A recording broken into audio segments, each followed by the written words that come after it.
to hear from my Creator, from God, every day. So I turn to the pages of the Quran, and that's where I find my peace. My name is Maryam, and I'm from America. And before I came to know Islam, my life was pretty okay. I thought I was fine, I was happy, kind of. I thought I was a good person, and I didn't really worry too much. I had been trying to find a religion to suit me because I wanted a connection with my Creator, but I couldn't find one that didn't have too many contradictions and too many questions. I actually came to Islam through an online video game.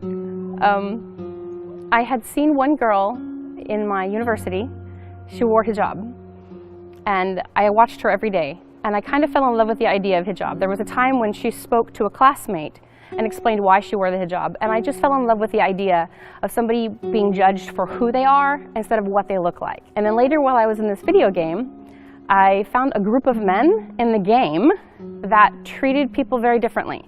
They had a lot of respect for people, and especially respect for women. And one of those men came to me one day and said, "You need to be a Muslim." I didn't even know how to respond to that. It had never been something I'd ever considered. And I told him that, and he said, "Then just read." So I downloaded a copy of the Quran in English and started reading, and I couldn't quit reading. And then I was downloading books about new Muslims and what they need to know. And I came upon the idea of the Shahada, and it explained what the Shahada means. And after I read that portion, it was just like a lightning bolt went off inside me. That was what I had been looking for my whole life. The idea that there is a God, but He's just the one God. I don't have to mix Him with other people.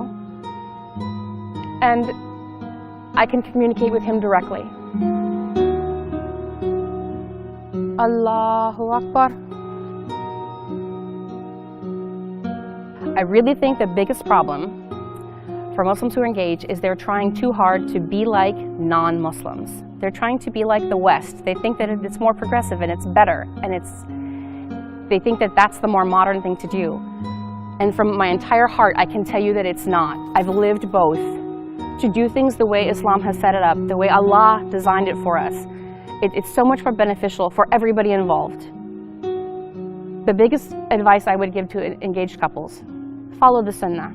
Keep your relationship halal. Don't be alone. Stay away from zina in every form. And slow down.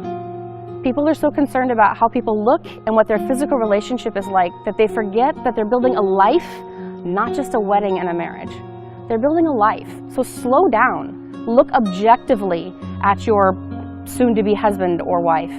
Look at them and see how they engage the world. Are they praying like you do? Are they as excited about their deen as you are? Do they learn at the same speed that you do?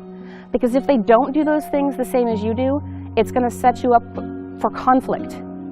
If one of you is very strong in your deen and the other is very lazy in their deen, it's going to cause a lot of problems in the house. And that's not necessary. Pay attention to those things and be objective. Don't jump into love before you know that this is going to work for you. Slow down.